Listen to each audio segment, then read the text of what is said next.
Welcome to another Kings of War battle report. Empire of Dust versus Northern Alliance was a 2,000-point game, and the scenario was dominate. I really designed this list based around the painted models that I have. I have some more models, obviously, above and beyond this, but these are the ones I like to play with, and it's a little more troop-centric as opposed to special characters and hero-centric. And so I just thought it would be more enjoyable to me and for my opponents not to have to deal with Shobik and the Monolith and all that stuff all the time. So it starts off with 2 hordes of skeletons, a regiment of mummies with Han's sanguinary scripture, 2 troops of revenant cavalry, a horde of enslaved guardians with windblast and boots of striding, a horde of enslaved guardian archers with a blessing of the gods, a bone giant, an undead worm, an ASB with the Tome of Darkness, a soul snare, and Sebek Ray.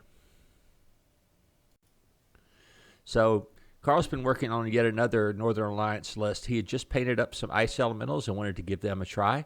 So we start off with a horde of clansmen with the armor upgrade. The ones with the two-handed weapons are a really good unit, but they really die fast in a fight. So just having something that has just a little more staying power. A horde of ice naiads with a hammer of measured force, a horde of snow trolls with the brew of sharpness, a regiment of icekin hunters, that's a new addition to the list, a horde of ice elementals, another new addition, 2 regiments of snow foxes, a lord on a horse with the snow fox upgrade, a thane with Talinar's standard and the inspiring talisman, another lord on Frostfang with the blade of slashing and a snow fox, an ice queen with surge 8, and then a snow troll prime. So with an exciting die roll to pick sides, it was on to deployment. On my right flank, I stuck a unit of skeletons, a horde of skeletons, and then the mummies, a bone giant, and then Sebek Ray was right behind them to do his surge stuff. What I've been trying to do lately is trying to find areas of the table where I can move a lot quicker through. Then I realized this game, it didn't really matter because I have surge or I have shambling, so there's no moving quicker. But I did start the horsemen angled, and so that I could just, instead of having to move up and turn, that they just can move straight. And then the enslaved guardians, I actually forgot to deploy them and then just had to put them on the table somewhere at the very end. I didn't want to disrupt the whole process, so I just stuck them where I was able to find a place for them. In the middle of the table was a huge tower that kind of divided it in half. So I basically just kind of split the army on both sides of that and using it as a pick, someplace to pivot around where I didn't have to worry about a flank charge or anything coming in. So what I did over here is I stuck another horde of skeletons, and next to them was my soul snare, and able to see his clansmen who were... I didn't want to do anything to the ice naiads because the stupid things regenerate, and I didn't want to try to drain those. But then I stuck the slave guardian archers in the woods, and then an ASB with the Tome of Darkness right beside them. Over on the extreme left side of the table, Carl only put a unit of snow foxes over there in that big gap, and so I went ahead and dropped the worm into that area, and then the unit of revenant cavalry to come up and start to threaten the flank. It's just the problem is, of course, is everything shambles, and so it's not gonna be a high speed flanking maneuver. So on Carl's left flank, he set up with a unit of icekin hunters in the woods there. Those are my old wood elf archers, so he's getting ready to get his painted up. And then the right next to them is a lord on Frostfang, excellent looking model, and then a snow troll prime. And in front of them, as chaff and some missile protection, are a unit of snow foxes. Just want to show you another picture. Next to the Snow Troll Prime was actually the Ice Elementals, and behind them was the Ice Queen. And of course, she provides Inspire and stuff for all that stuff that's in that part of the table.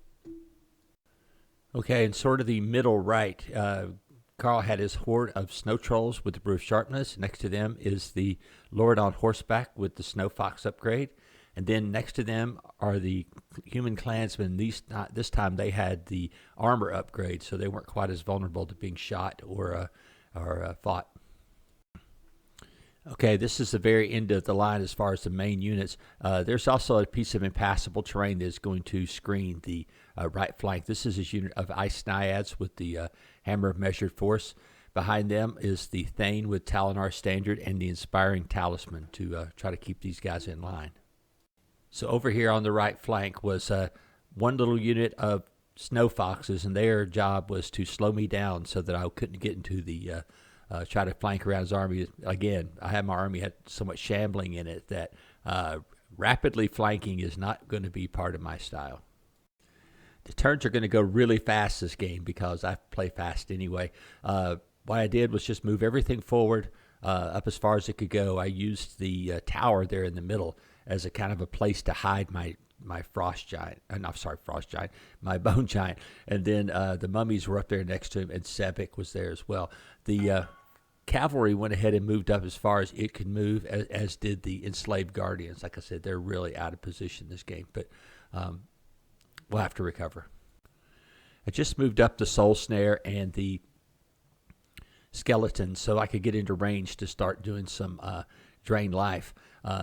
Over on the left, the cavalry and the worm moved forward as far as they can move, which isn't very far, to start making a move around the army. Because, I mean, even with Surge, you have this deal is if the other guy's approaching you, you're closing that distance the way you want. Biggest problem is you can't initiate it yourself, so to speak, unless you can actually do some Surge.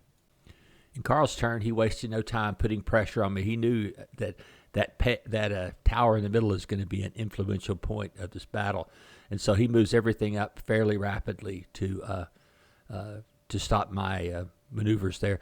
The biggest problem you have in this list is he has the same problem. He has shambling unit right in the middle of his army, and it really, if you're trying to keep pace with him, it slows you down the whole time. So I don't know if that's ever a good idea to have on me. I think probably he could have put the snow trolls there, and they could have taken they're a very hitty unit, and they could have kept pace with with all those three units there.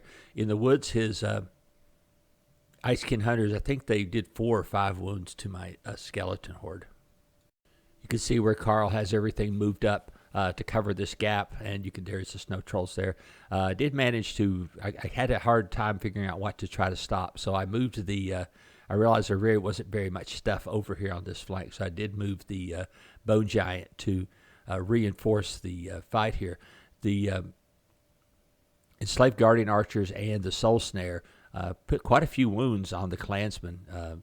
I thought it was a low number, but after it's going to accumulate. I guess that's the bottom line with those 2 units attacking. Here I am trying to get around the flank and put some pressure on those ice naiads. The Revenant cavalry went ahead and charged into his unit of snow foxes, and then the worm just kind of followed behind him, trying to get in position. I mean, if this had been a regular flying worm, I would have been all over him on this turn. But being a shambling worm, it takes a little bit longer to get there. Good thing was be able to try to take out the snow foxes, but I think it took me 2 turns to kill them all. First, of course, I was hindered on the way in, and then the next turn I just didn't roll very well. You can see here that between the ice elementals and the Icekin hunters, they have shot the tar out of my unit of skeletons. I think I'm up to 10 wounds. Not good at all. Mummy took some wounds from something. Oh, I think it's from the Ice Queen. She was able to get in a shot on them. So everything's taken a little bit of missile damage here. But I've had this nice hill on this one side, though, to shield me from the archery fire with my Revenant Cav. All right, they had moved the Lord on horse out far enough to come over and aid these guys. He was trying to trace down my dragon, so instead the dragon came to him, and I went ahead and charged him. I know that, worms aren't all that great of a dragon, but they're not bad. They're good for what they do. And the bad thing is you just don't want to get charged by one. It has 10 swings, and it's pretty much anything but a 1 to wound most things. So it could be bad. And then you see here that the snow foxes are still fighting with the Revenant Cav. I think I wavered them, actually. Over here in the middle, I went ahead and charged the Bone Giant into the depleted unit of clansmen. and then the skeletons just went ahead and charged the ice naiads. I mean, there's no way I was going to tear through those ice naiads with skeletons. I mean, hitting on sixes, that's just a joke.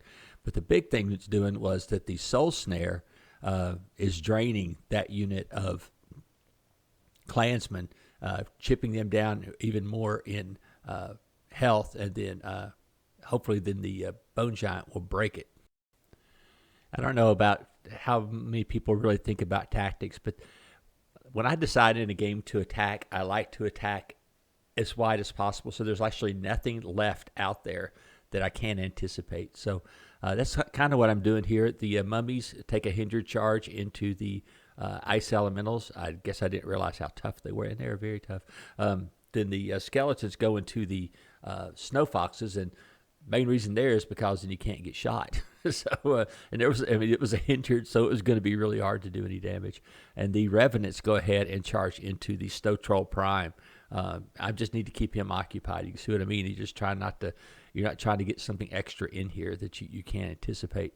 And on top of that, it kind of blocks up the Lord on Frostfang as well. The Snow Trolls are sitting there kind of waiting in line, but like I said, I have nothing that's going to shoot through those units fast anytime soon.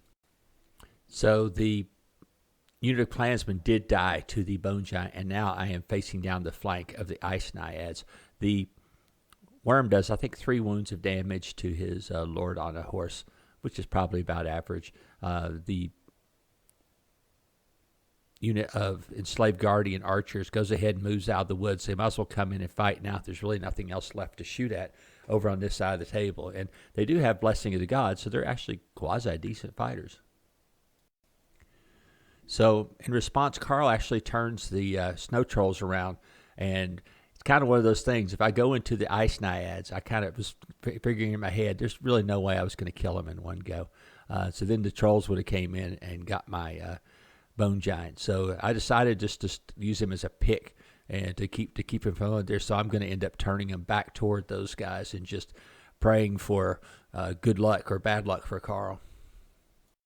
So the Ice Queen opens up with the with her spell on the bone giant, and oh my God, does 5 wounds to it. You know, that's so hard to do because it's hitting on 4s and wounding on 5s, and that was pretty good damage there. It kind of really shocked me because I thought I could hold an intact unit of snow trolls, but I'm probably not going to be able to hold with that much damage. Here the Snow Troll Prime goes ahead and destroys the Revenant Cav and overruns a few inches because he's trying to intercept the enslaved guardians who are plodding along at their low speed the whole time. Also turned his Lord on Frostfang so that he can jump into whichever fight he needs to get into on the next turn. So in my turn, I go ahead and charge the enslaved guardian archers into the fight. And you can see there's a result after he swings back at me. He has them up to 9 wounds. That was a pretty good roll. I'm still struggling against the stupid Lord on a horse. And even though it looks like my bone giant charged into the trolls, he did not. All I could do was get there. I just didn't have in my mind whether you could throw surge without actually seeing the target. And I didn't feel like looking it up at the time. So I'll look it up today and think of it next time because I could have done it with Sebek because he was within range easily. But the ASB with the tome, he was just out of 12 inches, so he couldn't do it. So I'm just moving him that way to sacrifice, take one for the team. So I had a really, really lucky roll with my mummies and was able to destroy the ice elementals. That was going to be great. The Lord on Frostfang has charged into my skeletons or starting to grind them down. I charged my enslaved guardians into his Icekin hunters thinking I could destroy him. I would be wrong about that because I did not roll very well. And now that's allowed the Snow Troll Prime to charge them in the flank. The Snow Trolls go ahead and get the giant up to 10 wounds, which was actually a fairly low roll, and the giant was able to survive to confront them on the next turn and maybe do some damage back to them. My my worm goes ahead and ends up and finally wavers the Lord Lord on the Horse, and so that's going to be good for me as well. So my skeletons are getting abused by the Lord on the Frostfang. They're up to 11, and then the Enslaved Guardians that actually survived the first onslaught of the big flank, and then they countercharge into the Snow Troll Prime. And, of course, that means they're going to turn their side to I don't know how many attacks from those elves, which probably is not going to go good for me.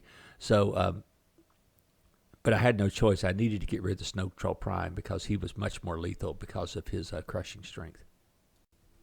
The Lord on the Frostfang goes ahead and destroys my skeletons this turn. Over here on the extreme right, the unit of Enslaved Guardians are still alive with taking 9 wounds. But I started doing some damage back to the Snow Troll Prime, but I've had 2 really bad rounds of dice rolling there, and so I just could not get rid of him. Without any reserves, the mummies go ahead and flank charge the Snow Trolls and destroy them. They rolled really, really well. Of course, there was going to be a lot of attacks with a lot of crushing. But I think Sebek had actually surged them into the flank of the Snow Trolls. And so that's going to rescue the Bone Giant, and he should live to tell about the battle. So my units were really, really beat up. I was able to survive thanks to the ASB. You can see the skeletons are really maimed, and then the Slave Guardian archers are really maimed as well. The Revenant Cav finally come in and do some damage. The Worm on the last turn of the game, he goes ahead and kills the Lord on the Horse, and you can see the damage on the Giant. He was getting them back because the Snow Trolls were not rolling very well, and so he was back up to only 4 points of damage after being beat up for a couple of turns by those guys. So now I've totally wiped out this side of the table, and really there's no unit strength left on the table except for the unit of archers on the other side, and then the 2 heroes, and that's going to be it. There's just no way to win this scenario with me having so much unit strength right in the middle of the table. So that's a win to the Empire of Dust. I don't play the Empire of Dust very much. I've had the army for years. Matter of fact, it was my Tomb King army. I've added some models to it over time, but I really don't play it a lot because it's kind of, in our area, it is really a bottom-tier army, and just maybe it's the mentality because I know that they win games all the time, but I really have a hard time with them. And then, I don't have units like Revenants and stuff like that. But I mean, now that I have a 3D printer, I could print them if I wanted to. But the thing about this army that I like that I've done with it is it's mostly troops. It only has the 2 characters in it, Sebek and then the ASB. That may be a mistake, I don't know. But by doing that, though, it gives me a lot of pretty nice formations, with the Enslaved Guardians and the mummies that are decked out, and the Bone Giant and the Worm, a couple of units of Revenant Caps, which are surprisingly tough with their higher armor. So the army list works out okay. I mean, I would say, would I take it to a tournament? No, because I'd get slaughtered.